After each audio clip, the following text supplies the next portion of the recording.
Hello, Atlanta sports fans, and welcome to this. I believe, if I'm not mistaken, the 54th episode of Believe in Atlanta Sports, but just maybe third or fourth live stream. I jumped on a couple of times yesterday. If you didn't see, which you probably didn't, because I was just testing, but dropped a couple of little nuggets about what we might be up to this weekend, and what are we up to this weekend? What are you up to this weekend, Atlanta? I know I got up and worked this morning. I have a second job at Publix because I'm working my way up in the IT field, and it does not pay much when you first out. So I got up at about 6:30 this morning, went and worked at Publix. But here I am back at home in the posh confines that is the new studio here in Kennesaw, Georgia. So we're going to talk a little bit of Falcons because what do we know? We know that Belichick had a second interview. We know that Harbaugh had a second interview, but it really seems like Belichick's going to be the guy. And what I've heard is Kirk Cousins is available. He is a free agent. His wife, her family lives in Alpharetta. They are still here. Her parents are here. Cousins has also come out in the media and said he would not say no to playing with Belichick. It really seems like that's the road we're headed down. So Falcons fans, just buckle up and enjoy the ride. I know I have come on here and said that maybe Belichick, is past his prime, or maybe he's kind of lost his edge. I'm starting to soften a little bit. Maybe not. I mean, he's still a great football coach. He still knows the X's and O's. He still knows how to manage an organization. I mean, for crying out loud, he was the head coach of the New England Patriots for 24 seasons, and we see how that worked out. Now, did fall off when Brady left. You know what? I don't know. Maybe that had something to do with it, and maybe it didn't. Maybe he just didn't have the type of players he needed. Maybe he lost touch with his players. Maybe he lost the locker room. I don't know what happened there, but you'd have to think that, the guy can still coach. So maybe you bring Cousins in, draft a young QB, let him play behind Cousins for a few more seasons. I know now Cousins is going to be coming off an injury. He's 36 years old, but 36 today is not 36, back then. I mean, Brady played till he was darn near 45, for crying out loud. Now, I don't know, and I'm pretty sure Cousins probably has a pretty good health regimen. I don't know if it's as crazy as Tom's was. And I know the day that Belichick gets hired, they're going to start talking about, will Brady come out of retirement? I don't think that's going to happen. But how crazy would it be? How ironic would it be if somehow he comes out of retirement, comes to play in Atlanta with Belichick, and they win a Super Bowl? Talk about poetic justice. I'm not putting that out in the ether. I have no expectations of that happening whatsoever. I just don't think that's a reality we live in. The reality we do live in, though, is I think we can expect maybe as early as Monday morning, but I think by the end of next week, the Atlanta Falcons will have their head coach, and then I think they're going to start to pursue their quarterback. I've heard Jimmy G's name be dropped out there. I think they probably have to trade for him, though. I'm not sure of his contract situation, but I'm pretty sure he's still under contract. But I know Cousins is a free agent, and Kirk Cousins, kind of low key. A lot of people don't realize he's a really good quarterback. He is a good NFL quarterback. And trust me, he's got the players to back him up. Plenty of players have gone on record and said people don't realize how good this guy is. So at this point, I'm kind of the mindset of if that's where we're going, that's where we're going. I'm with you. Arthur, I'm with you. Terry, I'm with you. Rich McKay, I'm with you. Atlanta Falcons, I'm with you. That's your decision. I'm going to live with it. I'm going to support it. I'm going to get out and watch the games. I'm going to tune in, and we're going to see what happens. And honestly, I think a guy like Kirk Cousins could really get a lot of production out of this offense. Belichick's going to bring his guys in. Who that is, I don't know. He's got a whole, litany of people he could, ask. Joe Judge is a name that comes to mind. Obviously, Josh McDaniels, Matt Patricia, his sons. I think one of them is going to stay on staff in New England, but I mean, who knows? He could persuade him to leave New England. But I think right now, one or both of his sons will remain on that staff. But that's where we're at with the Falcons, folks. That's just be cool. Just live with it, baby. Just roll with it. Just let it happen if it's going to happen. And let's get some butts in some seats, and who knows, maybe he delivers a title here. I will say this, even if you don't want Belichick as your head coach, even if you don't like the idea, I know I have plenty of people out there in the world that are saying it. Our good friend Will over at Believe in Falcons. He's not all about it. I don't think he's liking digging that decision. But hey, everybody's entitled to their own opinion. And again, you don't have to like it, but if he comes here, you're gonna have to just get used to it and accept it. And we'll see what happens. I think it'll be an improvement. Honestly, I think if Belichick comes here, I think we improve by 3 or 4 wins. We win the South, and we make the playoffs. Does he deliver a Super Bowl title? No one can ever predict that. That would obviously be the ultimate outcome, but only time will tell. So if that happens, we're going to be watching. We're going to be checking the papers, checking ESPN, all the other fun outlets. And as soon as it happens, I'll be on Twitter letting you know, or maybe I'll jump on here. But you guys will be watching too. Some of you hardcore fans. But enough about football. We aren't in the playoffs. I don't really watch a lot of playoff football anymore. I used to, but I got soured on the NFL a little bit with all the politics and things over the years. But I'm warming back up. But the Falcons are out, so I'm just kind of just following it by my phone. I'm not turning the TV on and getting the nachos out and the cheese dip. But enough of that. Enough of that. What else is going on? What else is going on? Well, first of all, I want to tell you where you can contact us. We are believeatl66@gmail.com. I'd love to hear from you. Would love to hear from you because this is a fan-centric show. I'm just a fan. I'm just a guy that happens to have some cool sound equipment and a cool place to record. I just enjoy talking Atlanta sports. I enjoy following Atlanta sports. The thing I'm most excited about is baseball season, which we're going to get to in just a minute. But yeah, send me some comments. Send me some suggestions. What would you like to see on the show? What would you like to talk about on the show? Would you like to be a guest? I'm looking for a co-host currently. So if you've got a setup at home and you want to jump on with me sometime, talk some Atlanta sports, by all means, let's do it. But my biggest thing is just spreading the love in 24. I've said that a few times. New year, new attitude, new show, shorter, tighter episodes. And I'm already watching that clock tick, so we got to get going. But yeah, contact me, believeatl66@gmail.com. You can find us on Twitter at believeinaatl66. Come get on there, see what's what, get on the feed, give me your thoughts, give me your comments. Hey, if you think the show's terrible, tell me. If you want to throw some insults at me, throw them.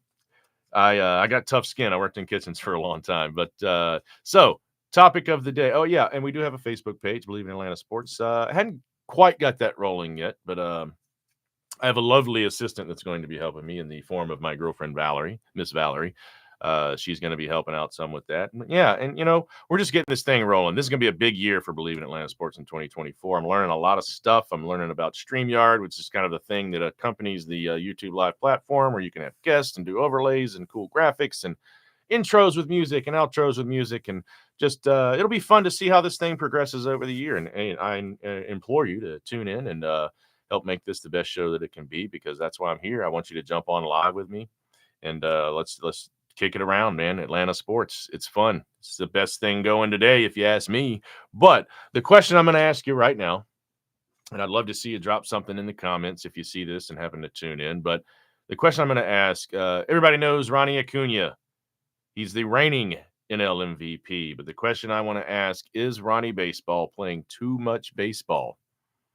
Now you're probably wondering, like, is there such a thing? I personally think there is. Just even if you're an athlete that is in prime condition, you take care of yourself, you eat right, you exercise, you stretch, you do all the things. And Lord knows athletes these days have access to just mind-blowing health care. There's so many new things out there, and just players are playing longer, and they're playing at a high level for longer. They're able to produce longer just because 40 is not the 40 it used to be. 35 is not the 35 it used to be. I'm not telling you how old I am, but I don't feel my age, and I'm up there. I'm getting on in years, as they say. But the thing I worry about the most, because everybody knows, just like I was saying, no matter how good a shape you're in, that arm's only got so many throws to the plate in it. That bat's only got so many home runs in it. Those legs only have so many stolen bases in it. And playing games day in and day out, it's a grind. 162 games plus the playoffs plus spring training.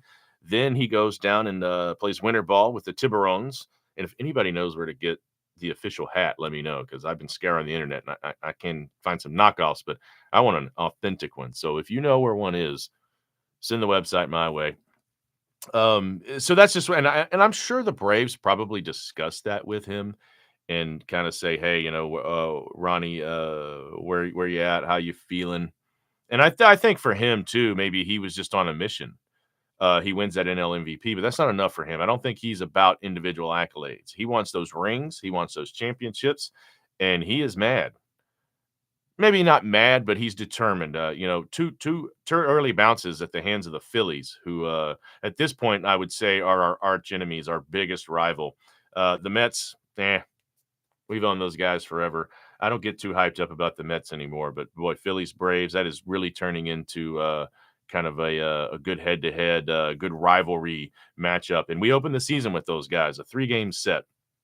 But that's really, I'm just wondering. I'm worried. He got dinged on the hand this year playing down there, and it's, he obviously, I don't know what Venezuela may pay him, if anything at all. I would imagine he makes a little money. Not a lot of people at those games. I looked at a couple of them, and the stands are pretty empty.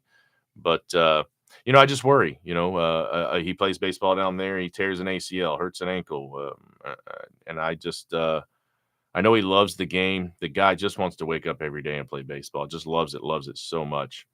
And I'm happy for him, and I want to see him do well. And maybe he's just saying, "Hey, I'm just going to take it into the winter and keep going. I'm going to stay warm. I'm going to stay hot. I'm going to stay loose, and I'm going to roll into 2024 with a mission." And I fully predict him. I don't see him falling off. I think he's only going to get better. He's still a young player, 25, 26 years old, I think. So tons and tons and tons of baseball left in that young man. And I just wonder, will the Braves, as he starts to get older, will they kind of tell him, hey, maybe we need to pull back some? Will it be something they put in a new contract when he gets one, or when they talk, restructuring? That's a question I can't answer. That's a question Alex Anthopoulos and Brian Snitker and the rest of the Braves organization can answer. But it is something that worries me. It is something that is on my mind, we'll kind of see how that plays out, given the circumstances. But moving on, I want to talk about a couple of new Braves this year. There's some people that have had some very strong opinions about them, and I think they're a little misguided.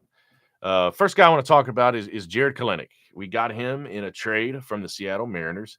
He was the number 6 overall pick in the 2018 draft by the Mets. Now, some people are not happy with that. They say he's not very good. I disagree. He's a lefty. He can mash fastballs. He above average, according to a scouting report. Now, he struggled with off-speed stuff and breaking stuff, but he's shown he's capable of making the adjustments. We saw in Seattle this last year, he had a little more simplified approach at the plate. Now, I think in July of this year, he will turn 25.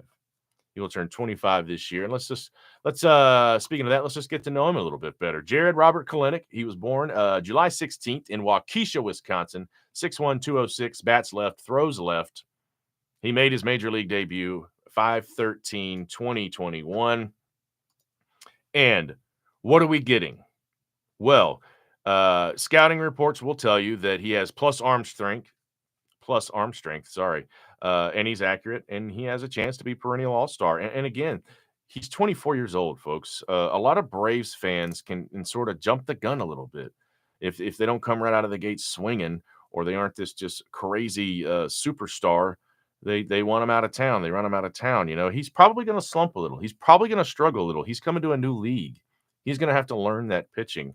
He's going to be playing in a new stadium. He's got to, learn the ins and outs of the stadium. When you play somewhere for a long time, you kind of know how many steps you have to the wall. You know all the little nooks and crannies of the place. So, but now he is surrounded by an ocean of talent. I think those guys will probably elevate his game. He's happy to be here. That's always good. I don't know much about his personal life, his dating life, but I'm certainly sure he's probably looking for, or has perhaps found a home here. I know a lot of new players, when they come to town, they rent a little bit, or they live with a teammate. So I think he's going to fit in well here. Good young player. And boy, I'm telling you, AA just keeps getting away with murder, getting these good young players. And I think he still has 5 years of control on his contract. If I'm wrong, please tell me. but I believe I read that somewhere. So again, just be patient with him. Let him get here. Let's give him a great welcome to Braves country. Spring training is right around the corner. We are less. Can you guys believe we're less than 3 weeks away? February 14th, pitchers and catchers report. It is just around the corner. Boy, I can't wait. I'm such a big Braves guy. I think I've said that before, but I love all Atlanta sports. I love watching the Hawks. I love going to the games. Valerie loves going to the games. I love getting down to Falcons games, but man, I am a big time. I love, love, love the Atlanta Braves. And I think I've told that story on here, but we could revisit that again sometime. But big thing about Jared, just let's make him feel right at home. Don't be too rough on him too soon. Give him some time to develop. You guys were ready to throw Marcel off a bridge last year, and boy, look what happened. Guy hit 40 home runs. He'll probably have another slow April.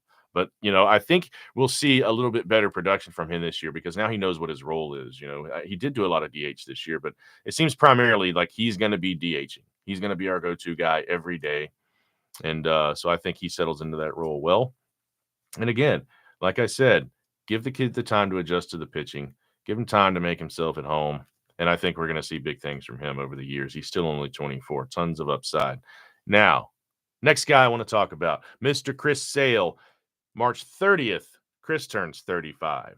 Now, like I said, 35 ain't what it used to be. Charlie's 40. He's running out there one more year. So he's 5 years younger. I expect him to do well.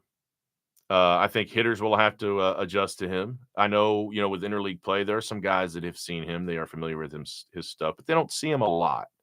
So now when you're going to see him quite often, I think these guys are going to have to make the adjustment. So I think that could benefit him. Some people don't like his ERA.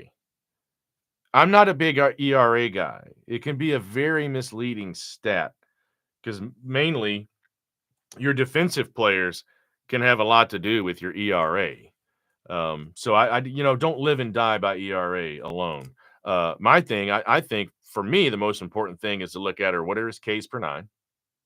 How many home runs does he give up per nine? And how many times does he walk guys per nine? Now, his strikeout to walk ratio in his career, he has almost 5 times more strikeouts than walks. And he also has in his career, he averages, this is for his career, 11.1 strikeouts per nine, which is the highest mark ever for a starter. He was really on his way to cruising to a Hall of Fame career, but he got sidelined. It's been about 4 seasons now. Really, the trouble started when he left in Chicago, the White Sox, and signed that deal with Boston. Man, he got bit by the bug. And sometimes that happens, you just get unlucky. Look at Charlie Morton in the playoffs, man. He got dinged in the shin against Houston, was out. Then I think the year after against Philly, he gets dinged. He gets hit with another pitch. And sometimes you just can't avoid those things. And it's not like they were bad ones. The Tommy John, yes. That's a serious injury for a pitcher, but that surgery now is like there's guys pitching that have 2 or 3 of them and are still in the league. He had a broken finger, he had a broken wrist, he had some back problems, but good news is 2023 was his strongest campaign through all that. So we got to get him into spring training. We got to keep him healthy, and that's for everybody. That's for everybody. You just never know with 162 games how things are going to shake out. So again, I think he's going to do well. Hitters will have to adjust. He's still a good pitcher. He didn't quite have that power that he used to, but he's got smarts. He's a veteran player. He knows how to pitch because, again, for the longest time, for sure, yeah, it was get up there and just fling it as hard as you can. Throw it as hard as you can. There were guys slinging baseballs in the league the past several seasons. When they let go of it, you didn't know where it was going to go. Which is why I really love Spencer Strider because that guy's got velocity and he can place it.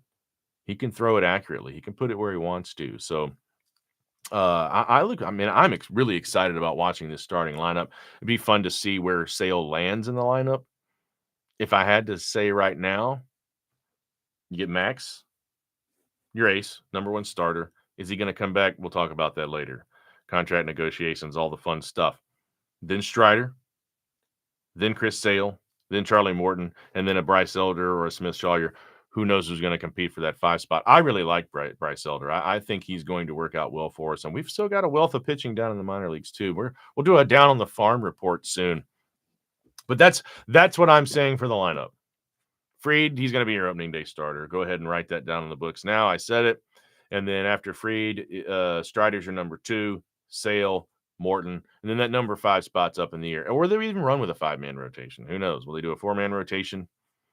Maybe do a spot start every once in a while to get some guys some rest. Some guys, I know the Boston Red Sox, I believe, for a little while flirted with a 6-man rotation.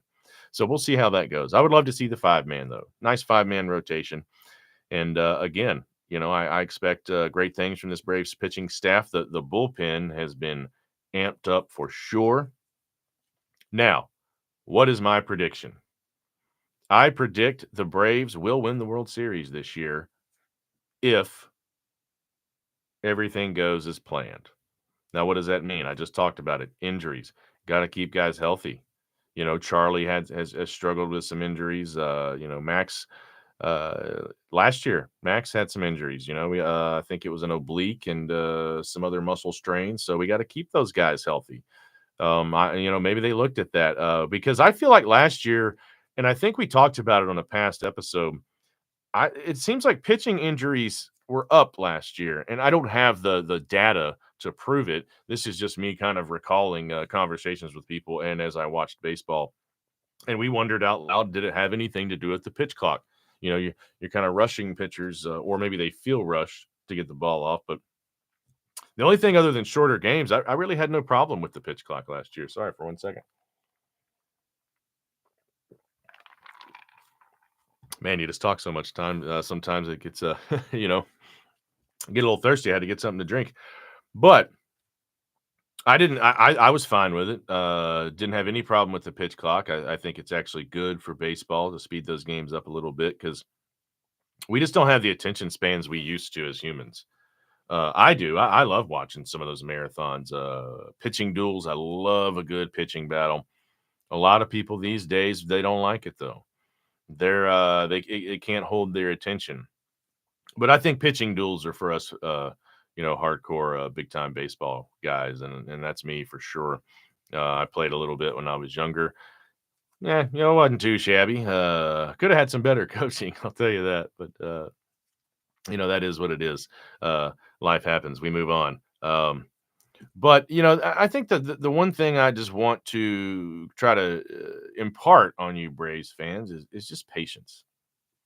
Braves country can be very fickle, very fair weather often at times, in my experience as a Braves fan, and I've been around for a long time now. Been watching Braves baseball. I remember watching Bob Horner play, if that's any indication of how old I am.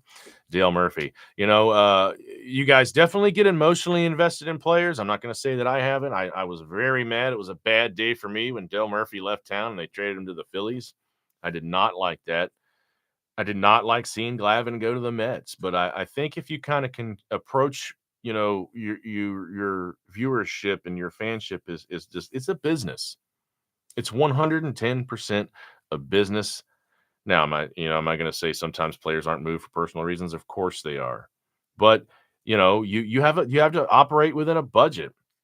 You have to produce results. And sometimes things just don't work out. And you got to make tough choices, tough decisions. We saw that with Freddie Freeman. He kind of did a little bit of it to himself. But look at Dansby. That was a business decision. Worked out good for us. Some people didn't like it. I liked Dansby. Seems like a great guy, all-American guy, hometown kid, went to Marietta High School. He's a Blue Devil. Who wouldn't want to see him stay here for a long time and win a lot of titles? And we got spoiled, Chipper played his entire career with the Braves, drafted by the Braves, minor leagues, major leagues. We saw how that went down. A good friend of mine actually got a picture with Chip today. He was over in Woodstock and ran into him, and he had been waiting for a long time. My good buddy Shannon finally got his picture with Chipper, and that was the text he sent. But we get attached to players, but I think if you can kind of back it off a little bit, you'll have a better time watching the games. It'll be a little less stressful. Now, I'm not saying I don't get into it, but but fans are very quick to just want to bench a guy. And I've said this before in our past podcast. If you're a new listener or old listener because we've been around for a little more than a year now, just maybe a year and a half. We've been doing this podcast here. When a guy's in a slump, you don't bench him. That's not how he gets better. You got to get him ABs. You got to get him some live pitching. You got to get him out in there to hopefully work him out of that slump. You move him up and down the lineup. You put a guy in front of him to protect him, so maybe he sees a little bit better pitching. There's so much that goes into baseball. It really is the most mental game, if you ask me. And also, there's plenty of people that may disagree, but I think baseball is a chess match because what you do in the second inning has to do with how many runs you have, what guys are on base, who's coming up next for the other team. Like, there's so many different things, like different scenarios that can happen. Like, do I send this guy? Do I put the bunt on? All these things, and all you can do is they're educated guesses. If you're a manager, you just kind of look at the numbers, you look at the statistics, and you look at the film, and you make educated guesses and you make moves. And you're going to do something differently in the fifth inning if you have a big lead as opposed to a 1-run lead or a 2-run lead, or you're losing, or who you're, the Brian Snitker and those guys look at analytics and everything, and they come up with a plan days out, days in advance. They're looking ahead. Now they're focused on the game at hand, but they're looking ahead down the road at who's coming up and how they want to set up their rotation and everything. So there's a lot of work that goes into managing a baseball club and managing a game. So just back it down a little bit. Just a little bit. That's all I'm asking. Just a little bit. Let them do their jobs. Let them coach. Because again, I'll say it all the time. Brian Snitker's naysayers, as soon as he makes a bad call in a game or makes a mistake, you're ready to ship him off, and he's just terrible. And I'm here to tell you now. And this is not even my opinion. This is just a straight up fact. Brian Snitker is one of the most highly respected baseball guys in all of Major League Baseball. It doesn't matter who you ask. Around the league, the guy's been around over 40 years. You say the name Brian Snitker, and they all go, great manager, great baseball man. So it doesn't matter what you think. And I'm a little feisty with that right now because I'm really tired of you Braves fans just dumping on him all the time. Like I say, if you can do better, put your resume in. Let the man coach. Because what has he done since he's been here? Win. That's all he's done since he took over is win. He's won division titles. He's won a World Series. He's gotten us into the playoffs. Do we want more? Of course. Because Bobby took us to a lot, but he only got us one. Bobby and that team. And hey, Snit can move the pieces around as he sees fit and as he thinks, but those guys got to perform, and it's up to him to get the best performance out of them. But at the end of the day, he's not on the field. He can't throw it. He can't hit it. He can't pitch it. So he's got to motivate his players. He's got to put them in a position to be successful. And sometimes he fails because he's human. But this business with we've got to get him out of here or he's not good. Stuff your sorries in a sack. The guy is a fantastic major league manager, and you're wrong. So just accept it. Just be wrong. And I got nothing else to say. That's my soapbox. So, but if the Braves stay healthy, if we get the kind of production that we're accustomed to from all of our great players, we're going to be just fine. And I think we're going to go all the way. I hope we meet up with Philly again because I want revenge. That's what I'm telling you right now. But yeah, like I said, pitchers and catchers, February 14th. And then the last thing I want to talk about with the Braves is, man, we have signed ourselves a gem of a prospect. I do say the name prospect because who knows? Baseball's funny. So many guys have been highly touted and they just don't pan out. But we signed a young man just recently from the international pool, Jose Perdomo. He is drawing comparisons to the one, the only Miguel Cabrera. He's 17 years old out of Venezuela. He's the number 3 prospect in Major League Baseball. He's a shortstop for now, but he's probably going to grow just a little bit more, fill out a little bit more. But they signed him for a cool $5 million. So a name to look out for in the future. For sure. I think, and I haven't seen this on paper or anything, but I think AA is one of his goals right now because, again, still got a great young core, great young baseball team. The window to win is wide open, but we did in that process, bringing those guys up and getting them on the big club, deleted the farm system a little bit. So I think he's stocking the pond, if you will. It's because we got the stripers down there. You see what I did there? Of course, we got the Rome Emperors now. They're the Rome Emperors. They were the Rome Braves. They're the Rome Emperors this year. We got a little penguin as our mascot. The Mississippi Braves will be moving to Columbus, I think, in the 2025 season. We've got the Augusta team out there. And I think they're the Green Jackets, the Augusta Green Jackets. I got a hat back here on the wall. You can't see it because it's way back there. But hey, the good news is no hats have fallen off the wall today and during this podcast. So but yeah, we're getting close to rounding her out because, like I said, shorter, tighter formats for you guys to enjoy. But hey, Braves fans this year, that's all I want to say. Just relax a little bit. Let's have fun with it. Let's get out of the stadium. Let's cheer on our team. I know we're going to fill up the bleachers. And let's just have a good season, and let's just understand that these guys, I don't think it's hard to say, but they have a lot of pressure on them, man. They're paid a lot of money to get out there and perform and do big things, and the last thing they need is their fans, getting up in their grills. Let's be supportive because and I've said this before on major league teams, NFL teams, NHL teams. They're not minor, they're not minor leaguers. They're not little leaguers. They're not telling you if a guy sucks. They're not kicking him to the back of the bus. They're giving him a pat on the butt and saying, "Hey, way to go, man. Get back out there. You'll get them." They might even volunteer. Hey, let's you and I go down to the cage. Let's do something. Let's watch some film. They lift each other up. Let's lift our Braves up. Let's lift our players that are struggling up. Let's tell them, let's go get them. A lot of other teams, the Chicago Cubs. Now, every fan base has them. I'm sure there's some whiny Cubs fans and whiny Red Sox fans, but all in all, they're there every day, rain or shine, win or lose, rooting their guys on, being positive. And then we definitely have some negative Nancy's out there. So, again, let's have fun with the season because it's going to be here before you know it. They are starting to get all the gear together and get down to Orlando for some baseball. Actually, they're not in Orlando anymore. They're up near Fort Myers now. I got some good friends down there, and I'm hoping I can get down there to see them. But the last thing we're going to, you know what? I think we'll save it for next time. But here's what I'm going to tease you with. On the next episode of Believe in Atlanta Sports, here live on YouTube, and then in podcast form on Apple Podcasts, Amazon, Google, Stitcher, Tuned In, Spotify, you name it, we're there. Thank you to Believe for putting us on that platform. But the Atlanta Hawks, what's the formula? What's the formula to turn them into a championship winning franchise? What's the formula to turn them into a title contender? That's what I want to talk about next time. I want to talk Trae Young. I want to talk Quinn Snyder.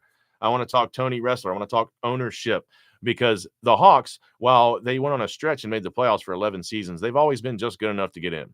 They've never been a serious real playoff threat. I know we had that good run, I think 2014, 2015 season, and we ran into LeBron and his Cavs. I believe they won the NBA title that year, but overall, the Hawks have not had a real good, legitimate playoff run or record. I would like to see us get over that hump because now I think we're in the 10 spot. I think we won a few in a row. We're like 19 and 23, something like that, but not good enough. I want to see really good Hawks basketball, but that's for next time. So if you see this, please hit the like, hit the subscribe, check us out on the podcast. Please reach out to us at believeatl66@gmail.com. I really want to hear from you.